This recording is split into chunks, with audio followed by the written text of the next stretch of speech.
Ay, amigos, no cabe duda que me emociona muchísimo este podcast porque por primera vez estoy compartiendo con alguien que quiero muchísimo, alguien que admiro muchísimo, pero más que nada una personita que me ha enseñado cómo ser mamá. La verdad que una gran aliada, una persona que quiero muchísimo y que sé que vamos a aprender mucho de este podcast. Es una mamá muy trabajadora y es también muy famosa. Ella es Jessica Carrillo. Sí, qué bonita presentación. Sabes que el cariño, el respeto y todo es mutuo, amiga. Gracias. La verdad es que tengo que platicarles algo. Nosotros nos conocemos desde hace muchísimo tiempo, desde que estábamos en Los Ángeles, nos admirábamos, nos veíamos en eventos, poco a poquito nos fuimos haciendo amigas, pero yo realmente creo, Jessica, siempre he admirado tu trabajo y me encanta decir que eres mi paisana y me da gusto todo lo que has logrado, pero yo creo que el hecho de ser mamás nos unió muchísimo. Totalmente. Y creo que tú tuviste mucho la culpa de eso. ¿Por qué?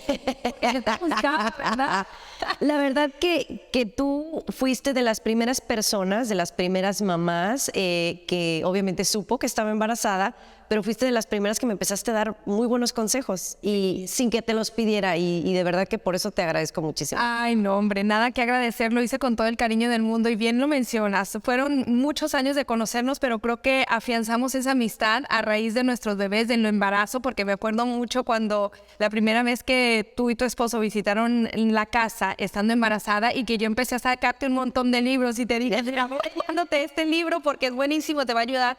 ¿Y sabes por qué, Steph? Porque a mí me hubiese encantado que cuando yo estaba embarazada, que hubo personas que lo hicieron, ¿sabes? Pero tener esa complicidad con una amiga de decir, ¿sabes qué? Haz esto, esto me funcionó, esto no me funcionó. Obviamente, no todo nos va a funcionar de la misma manera.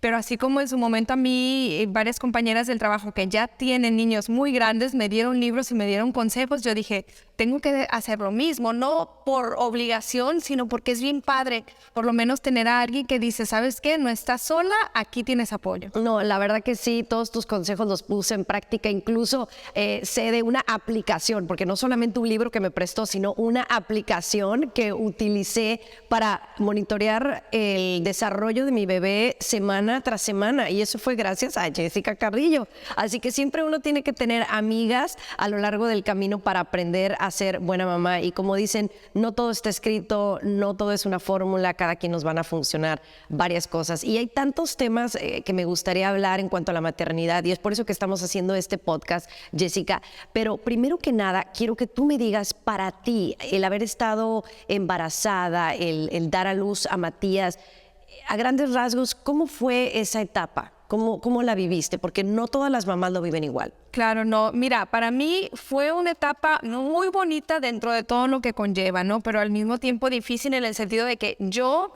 tuve náuseas y vómito hasta los 8 meses. Ajá. ¿Tú te acuerdas que yo te decía, es que yo todavía, ¿y cuándo se va a quitar? Bueno, pues eso fue la parte menos divertida porque era automático que... No quiero ser grotesca ni gráfica, pero yo tenía que devolver el estómago para poder comer otras cosas. Wow. Y a mí que me encanta la comida, aún así, los 9 meses no disfruté la comida. Porque nada se me antojaba y al mismo tiempo tenía hambre, pero entonces tenía hambre y tenía que ir a vomitar o me daba náuseas. Bueno, en fin, esas cosas que como mamá algunas experimentamos, otras bendecidamente no saben ni lo que es una náusea. Pero en general, la verdad que el embarazo fue súper lindo porque... Ese tiempo que yo estuve embarazada pues fue prácticamente en plena pandemia. Entonces pude estar en mi casa tranquila. Si yo me mareaba, si yo tenía hambre en cualquier momento, pues ahí lo tenía todo al alcance. Entonces me recostaba un ratito con la computadora trabajando, hacía mis cosas y prácticamente ese fue mi embarazo, que dentro de lo que cabe, pues fui bendecida. La verdad es que esa es una de las cosas que vamos a hablar en otro podcast, las realidades de la maternidad, porque no nos dicen, ay, es que estar embarazada es bien bonito. Y aunque Jessica se veía bien hermosa, así como yo, el glow, pero no es fácil. sí. No es fácil, aunque como dices tú, hay mujeres que no sienten absolutamente nada y es divino y quieren estar embarazadas toda la vida. No todas lo vivimos de esa manera. Pero algo que me gustaría que compartieras es el hecho de que ya el hecho de ser mamá no es fácil, ¿no? Pero el ser una mamá que trabaja es complicado. ¿Cómo le has hecho tú, siendo una profesional, una mujer que siempre has estado trabajando, viajando y entregada a tu trabajo, y de repente llega Matías a la vida de Raúl y tuya?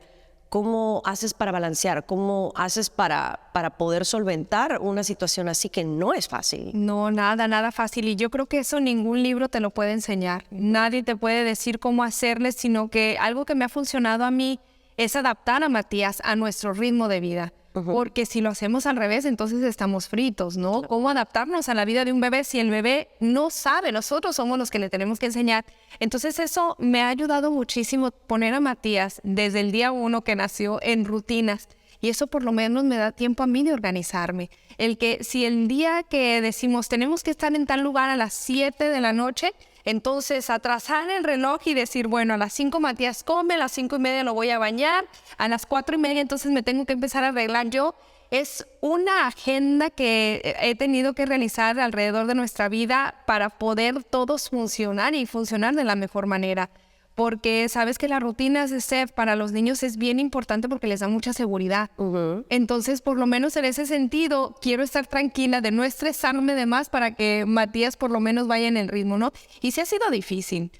Una de las cosas yo creo que más difícil fue el momento que tuve que regresar a trabajar porque yo tenía planeado, pero bien dicen que uno pone y Dios dispone, ¿verdad? Yo tenía planeado tomarme 5 meses de licencia de maternidad. Y al mes y medio tuve que regresar. Correcto, yo tuve que, no porque me obligaron ni mucho menos, pero porque era la oportunidad de conducir al Rojo Vivo y dije, no la voy a desaprovechar, ¿sabes? Por supuesto. Entonces sí, con mi esposo volvemos a lo mismo, con Raúl nos organizamos de decir, mira, bueno, yo me encargo, seguíamos en pandemia, entonces prácticamente yo estaba todo el día en la casa trabajando hasta el momento que tenía que ir a Telemundo a hacer el show. Entonces era cuestión de organizarme, ponernos las pilas y entre los dos, porque el bebé no nada más es de mamá ni de papá, sino es de los dos. Entonces, entre los dos hacer ese equipo que siempre hemos sido, ¿no? Entonces me iba yo a trabajar, lo dejaba al niño dormido y ya cuando despertara y todo, pues Raúl se hacía cargo. Y mira, algo bien interesante que en su momento leí, no me acuerdo ni dónde porque leí libros, leí todo lo que aparece en redes sociales. Pero al principio uno se frustra mucho porque tú quieres que tu pareja, por ejemplo, haga las cosas como tú las haces. Y en ese momento yo era uno de mis estrés, pero ¿cómo, Raúl, cómo le va a cambiar el pañal? Y si vas a ver al momento de darle la leche, ¿y cómo le va a dar la leche? Entonces yo le decía, mira, tienes que hacer así, tienes que hacer así. Y entonces, cuando yo le iba diciendo, dije, ¿sabes qué? Tú solo sabes que tienes que darle leche y que tienes que cambiar el pañal cuando tengas... De ahí en más, haz lo que sea, porque es un estrés innecesario para nosotras, pretendiendo y queriendo que nuestra pareja haga exactamente las cosas como hacemos nosotros. ¿Y sabes qué? Es imposible, porque cada uno tiene su manera de hacer las cosas. Por supuesto. Él va a hacer las cosas como papá las hace, y tú las vas a hacer como mamá las hace. Entonces, mira, un estrés menos y vámonos a lo siguiente. Porque esa es una de las cosas, el ser mamá, el ser profesionista, combinarlo, el ser una buena esposa, es un asunto muy difícil y es una etapa, tú bien lo dijiste, Jessica, muy estresante. Inclusive una de las realidades que yo comento en otro podcast es el hecho de que dicen, no descuides a la pareja, ¿no? Cuando uno es mamá. Ese es el consejo número 1 que te da todo el mundo.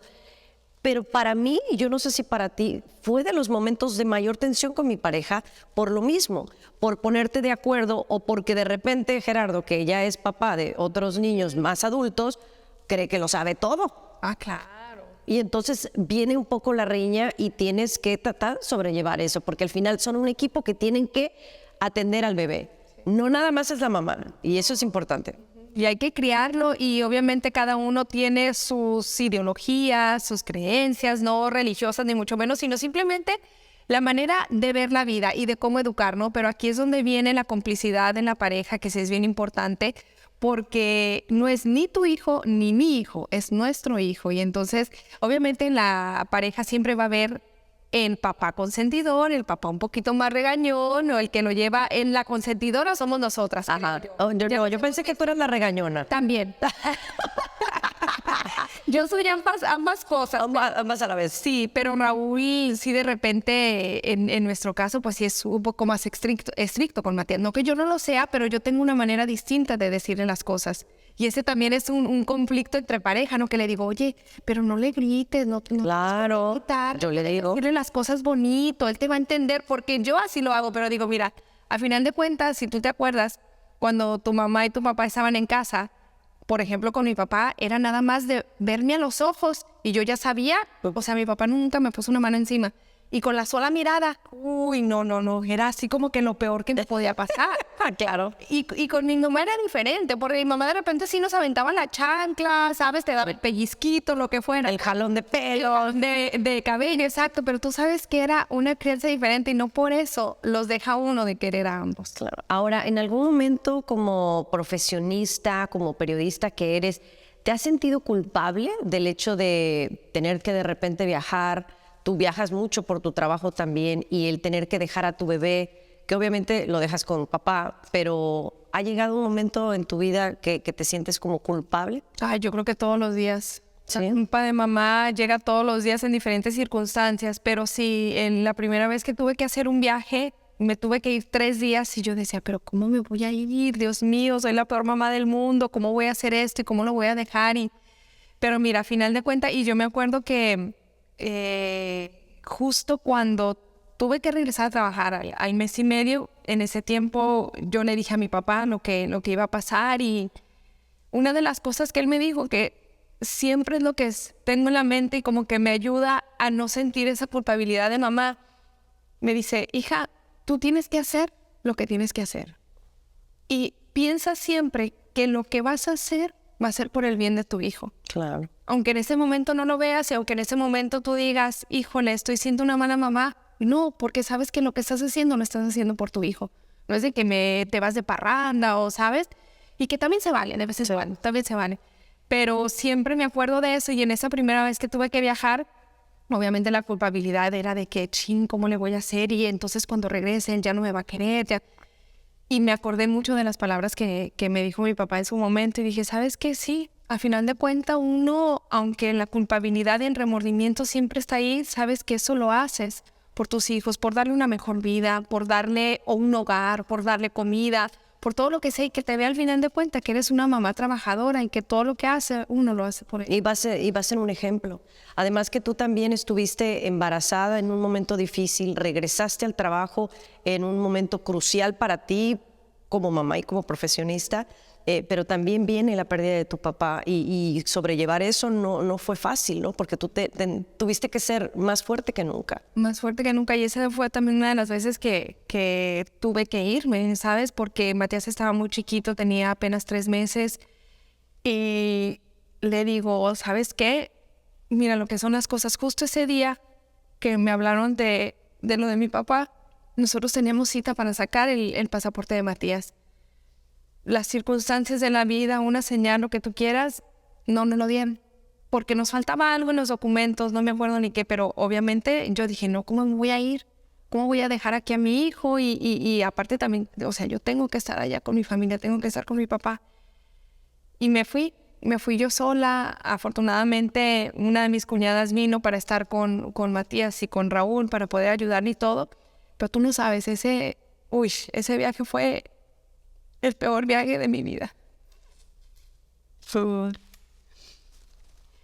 El peor porque obviamente no me pude despedir de mi papá. Las hormonas, todo lo que está pasando en tu vida, tienes a tu bebé que no sabes que va a estar bien, pero te queda también ese de, ¿cómo lo voy a dejar tan chiquito, tan solo? Y bueno, al final del día uno tiene que hacer lo que tiene que hacer y ellos en su momento que ni se enteran, pero lo van a entender.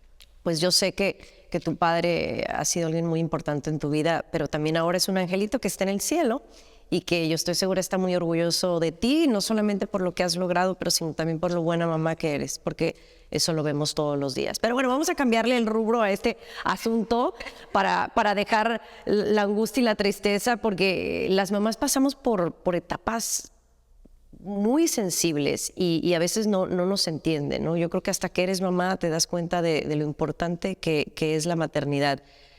Ser mamá es difícil, ser una mamá que trabaja es aún más difícil. Gracias a Dios nosotros lo hacemos porque nos gusta y nos apasiona.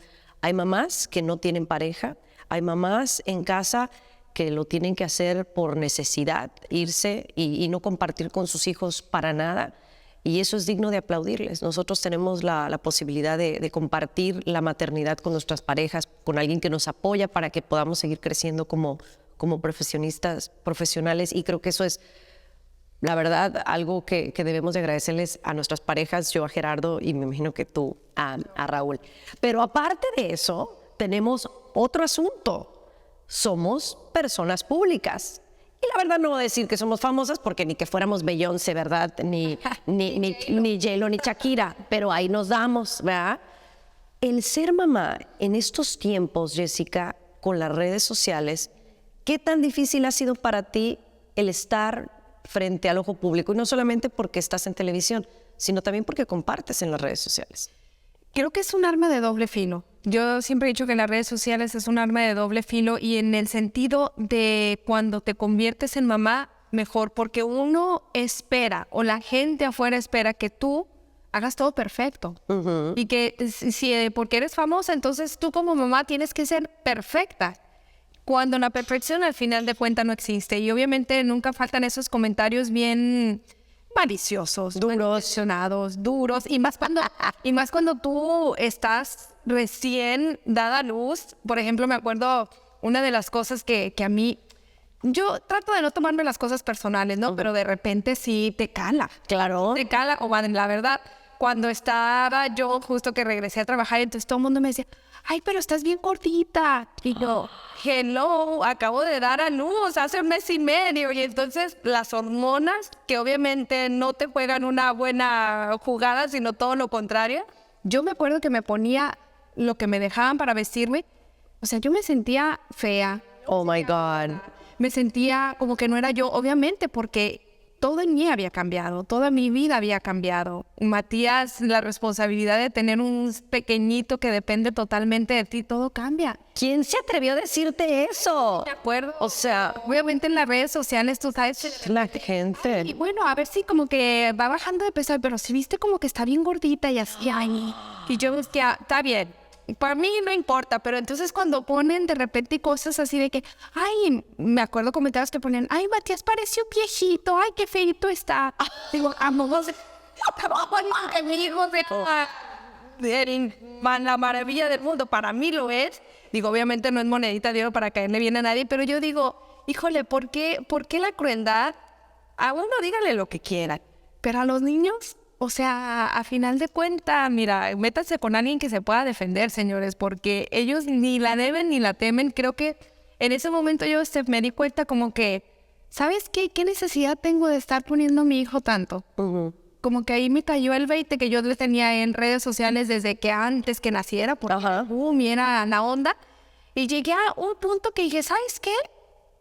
O sea, ¿qué necesidad tengo yo de estar primera compartiendo cosas que a lo mejor no a todo mundo le gusta, a lo mejor no todo mundo quiere ver? Esas son mis cosas, me lo guardo para mí. ¿Y qué necesidad tengo yo de estar compartiendo cosas tan lindas para mí y que lo arruinen con estos comentarios, ¿sabes? Pero entonces ese momento que dije, ay. Me dices tú que en realidad sí le has bajado el porcentaje de compartir cosas y vivencias con tu hijo por el escrutinio público. Particularmente en la página que le creé a Matías de Instagram. Ahí en un punto dije, ¿sabes qué? No tengo necesidad. Y aparte, pues, si no puedo uno ni con las redes sociales propias, andar también con la de los chamacos, ahí era como que doble trabajo. Dije, prefiero ese momento que le voy a invertir a estar poniendo cosas de él en las redes, pasarla con él al 100%. Y por lo mismo, de los comentarios que te digo que de repente ahí había. Entonces, las redes sociales de Matías... Está ahí. Muy interesante. Yo la uso, ya ni siquiera publico nada. En mis redes sí, de vez en cuando pongo fotos con él o videitos y todo, pero ya no es como que tanto darle, ahora sí que tanto darle carne a los leones, porque si no, terminan devorándote. Fíjate que es muy interesante porque no lo había platicado yo contigo, a pesar de que nos vemos seguido, pero, por ejemplo, la primera vez que yo sentí que era una figura pública, o que sentí como la crítica del público, del que me sigue y del que no me sigue, fue el día que anuncié, no que estaba embarazada, el día que anuncié el nombre que le iba a poner a mi hija, Capri Blue. Yo recibí una cantidad de crítica por el nombre que yo y mi marido habíamos elegido. Y ese fue el primer día que de verdad yo sentí, sentí como, pues, como la fama, como que digo, oye, pero la gente que metiche. Pero entonces empecé a analizar un poco los comentarios que decían de Capri Blue, que por qué le ponía así. Le van a decir en la escuela Caprizón, le van a decir en la escuela que es de las tiendas de la Capri Blue, que porque no sé en dónde hay unas tiendas que se llaman así. Entonces yo me puse a analizar el rollo de que el bullying no viene de los niños a los niños en las escuelas, viene de los adultos, de los padres que ya están pensando en cómo le van a decir a mi hija en la escuela si no ha nacido. Entonces, El bullying empieza ahí, en casa, ¿eh? ahí está. O sea, los niños no escuchan, los niños imitan. Y si los niños ven que tú le estás poniendo todo eso, ¿tú crees que tu hijo no va a hacer bullying? Mira, y tú te la pasas criticando a todo el mundo. eso es un dato súper interesante y le voy a compartir unas estadísticas. En México se dice que obtiene el lugar número uno en bullying. Después le sigue Estados Unidos y China. Se dice de cada 10 menores de edad, 6 viven acoso o bullying. No, imagínate. Que antes cuando tú y yo íbamos a la escuela, que yo no sé si tú recibiste bullying, yo sí lo recibí, pues era en la escuela. En la escuela uno otro comentario, pero paraba ahí. El meollo del asunto ahora son las redes sociales. Que ese bullying puede continuar y que sabemos tú que eres una periodista y que todos los días das historias de este tipo, que acoso en la escuela, en las redes, se pueden convertir en algo letal, tristemente. Sí, definitivamente, y volvemos a lo mismo, ¿no? Es arma de doble filo de las redes sociales y que siento que debemos utilizarlas de la manera más positiva porque esto se está saliendo de control, Steph, se está saliendo de control y por eso mismo fue que yo dije, por lo menos Matías, todavía no tiene ni idea de lo que son las redes sociales, no se debe ni tomar fotos, ¿qué necesidad tengo yo de desde esta edad meterle en la cabecita lo de las redes sociales y lo de ponerle video? Es mi forma de ver la vida, forma de ver las redes sociales y forma de criarlo a él, porque cada uno tenemos un punto de vista diferente y es totalmente respetable, ¿no? Pero es simplemente como mi manera de ver las cosas y decir, bueno, el bullying sigue y como bien dices tú, se expande en las redes sociales y qué necesidad tengo yo de llevarlo a ese punto todavía. Fíjate que es muy interesante porque yo todavía estoy en ese proceso de que Capri tiene su cuenta, todavía subo cosas, comparto mucho porque en mi ideología siento que es como dejarle un legado de lo que va viviendo conmigo y con su papá. No me enfoco tanto en lo que dice la gente. O sea, realmente yo lo pongo por curiosidades, porque me encanta hacer reels con ella, porque quiero que el día de mañana ella pueda ver esos videos. No es porque yo quiera ganar dinero de ella, porque me han criticado que si estoy utilizando a la niña para ganar dinero. Pues no gano dinero de la niña, señora, todavía no. Pampers no me ha contactado. Pero yo no estoy en el punto todavía que tú estás. Sin embargo, me siguen atacando. Porque recientemente, no sé si tú tengas otro ejemplo, pero la niña no le gusta peinarse. Capri Blue no le gusta que le haga chongos. Y si le hago un chongo, le dura 2 minutos. Entonces, obviamente la niña, pues se le cae el pelo y se ve despeinada. Entonces, luego viene la crítica, y quiero tocar un poquito ese tema, de la gente que critica, que se creen todas expertas, porque todas las mamás de Instagram y de TikTok y de todos son las mamás perfectas. Las influencers, imagínate. O sea, ellas no se equivocan, ellas no hacen nada mal. Mija, córtale el flequillo. Mija, hazle un peinadito. Dice, ¿por qué tú siempre tan glamurosa? Y la niña tu niña bien fachosa. Oye, respéteme. Pero sí hay eso. Y creo que en la maternidad, muy independientemente nada más de la crítica de los niños, que las mamás que nos ven y nos siguen se creen que tienen el derecho de dar su opinión de cómo tú crías a tu chiquillo. Exacto. Y eso no está bien. No, para nada, para nada. Y así como yo no estoy criticando a nadie de la manera que crían a sus niños, ni mucho menos, pero ese es el gran error que cometen y tristemente son mamás criticando a otras mamás, como pasa el mismo caso de mujeres siempre criticándonos entre mujeres. Y definitivamente ese es un punto que para mí yo dije, mira, yo ni tengo la necesidad de estar ahí, obviamente, y a veces uno comete el error de estar dando consejos, ¿no? Porque uno quiere compartir esto, así como en su momento yo te dije de los libros, a lo mejor tú has de haber dicho, está pinche loca.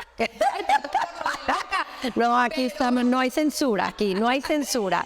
Pero que de repente mucha gente puede tomárselo de esa manera, ¿sabes? De que, oye, no te pedí consejos, pero uno lo hace de buena onda. El punto llega cuando tú quieres que la otra mamá haga las cosas tal cual tú las hiciste. Y no, eso es imposible, no se puede simplemente porque, para empezar, todos somos tan únicos y tan diferentes que tu hijo no va a ser igual que el mío.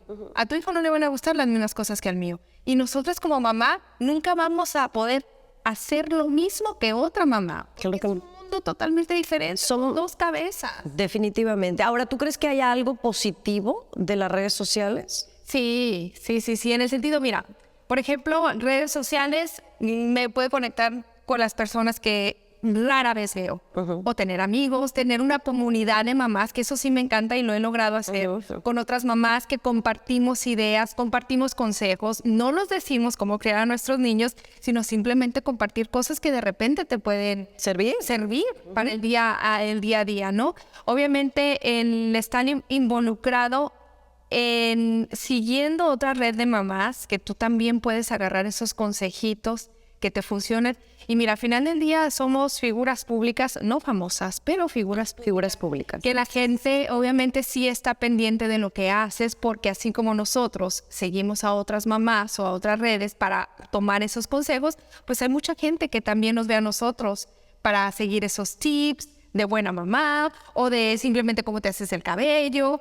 Entonces siento que en ese sentido y en ese ámbito sí nos conecta muy padre con la gente y es un tú a tú. Y mira, el que quiera ver nuestra vida, bienvenido sea. Y el que no, pues nada más que nos borre y ya. Claro, que nos hagan unfollow, que nos hagan hide, como dicen, o restrict, tú nunca sabes. Sí. Pero yo creo que como periodistas y como mamás tenemos como la responsabilidad de compartir. Y compartir me refiero no solamente a llevar a la niña al parque, sino contenido. Y yo creo que en eso me he querido enfocar ahora yo. Compartir lo que a mí me ha funcionado, compartirlo y si les sirve que lo utilicen, ¿no? Claro. ¿Qué es lo que tú hiciste conmigo, no? Tú lo hiciste conmigo, yo lo hice con alguien más y ahora lo estamos haciendo para toda la gente que ve este podcast. Pero la verdad es que me encanta platicar contigo, Jess. Me encantaría seguir hablando porque tenemos muchos más temas de qué hablar. Pero sí me gustaría que concluyeras con algún mensaje para las mamás, algún consejo que le puedas decir a aquellas mamás que aún no lo son, que quieren convertirse en mamás, o que son mamás y que opinan en las redes sociales de otros niños o de otras mamás. Ese sería otro tema completamente diferente. No, miren, la verdad que yo no soy nadie para decirles qué hacer o que dejen de hacer. Lo único que les puedo decir y el mejor consejo que les puedo dar es que sean ustedes mismas y que no crean que una mamá tiene que ser perfecta, porque la imperfección existe y dentro de eso está lo bonito de poder criar a un hijo. Porque al mismo tiempo que uno lo cría, estás aprendiendo también. Entonces, no sean tan duras con ustedes mismas, quiéranse, dense su tiempo también para descansar, dejen que las ayude, porque nosotros somos súper mamá, súper la mujer maravilla, que pretendemos que todo lo podemos hacer, y sí, todo lo podemos hacer, pero dejemos también que alguien nos ayude, porque eso es salud mental, salud física, que todo esto le va a ayudar a nuestros niños para podernos enfocar y darles el 200% que tenemos para darles. Así que mamás perfectas, se vale ser imperfectas, ¿eh? Es parte de la crianza y por supuesto siempre muchas bendiciones a todas y compartir entre mujeres, ayudándonos entre mamás, todo es más fácil. Ay, qué bonito. Muchísimas gracias. Gracias, Jess, por estar aquí conmigo, por cotorrear y por ser quien eres y por demostrarme la bonita amistad que hemos formado y por ser una excelente mamá de Matías. Somos excelentes. Juntas se puede más. Gracias por escuchar. Esto fue Chiqui Baby de Madre.